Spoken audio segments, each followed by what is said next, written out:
Welcome everyone. A very good morning to all of you. My name is Sahiba Sayyed from Emmanuel School, Tonk, Rajasthan. So class हमारा class 7th का गुलमोहर book lesson number 1 up to part 3 we have done translation. तो translation हमारा complete हो चुका है part 3 तक and now part 4. तो ये वीडियो का पार्ट 4 है और इस पार्ट 4 से हम स्टार्ट करेंगे question answer.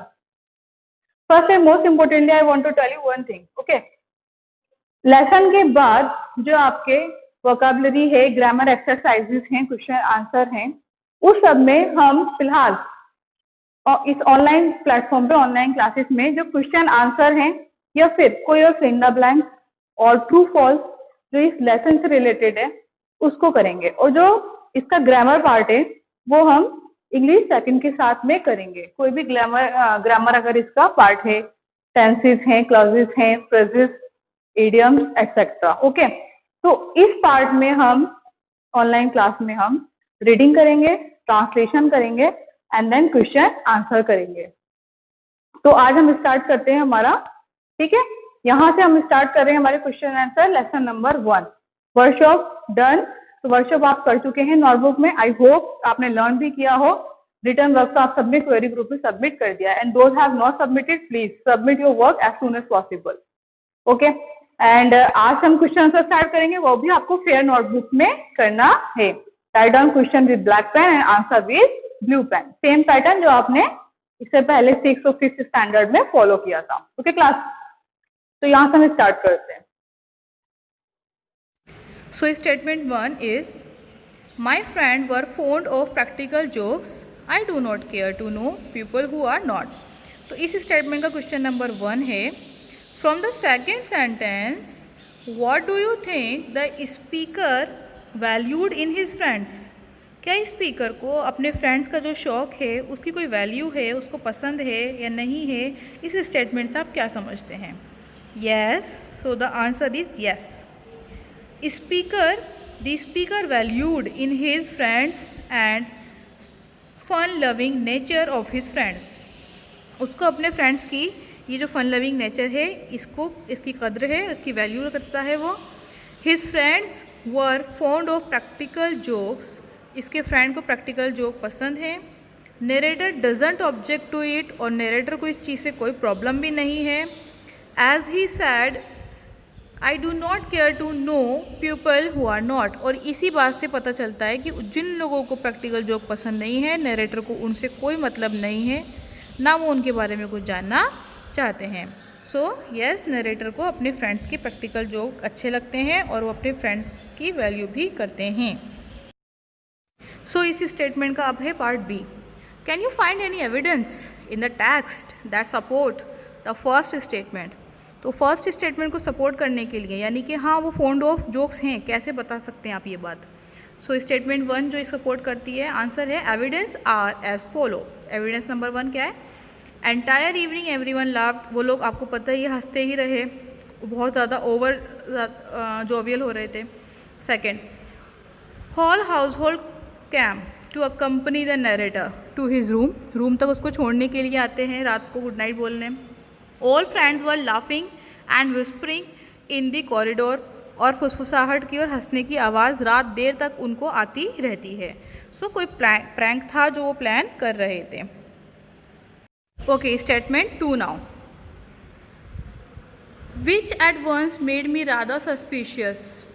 Okay, so which other words in the text tell you how the speaker was feeling and acting. तो वो वर्ड्स बताने हमको जो उसको शक वाले, जो शक उसका जाहिर करते हैं. सो बहुत सारे वर्ड्स हैं, मैंने कुछ इसमें से डिस्क्राइब करें. अगर आपको और अच्छे लगे तो आप लिख सकते हैं. Okay students, so the words distrustfully, inspected, examining, cautiously, without moving, वो हिले नहीं थे जब रूम में गए, carefully, etc. tell us that the speaker was suspicious, hence he was looking each and everything suspiciously. इसलिए वो हर एक चीज़ को शक की नज़र से देख रहे थे. You may add more words if you want, otherwise ये sufficient है. So statement 2 part B. तो ये वो वर्ड पूछा है कि आप जो है कुछ एक्स्ट्रा वर्ड बताओ इसके अलावा, like add one more word of your own to describe his state of mind.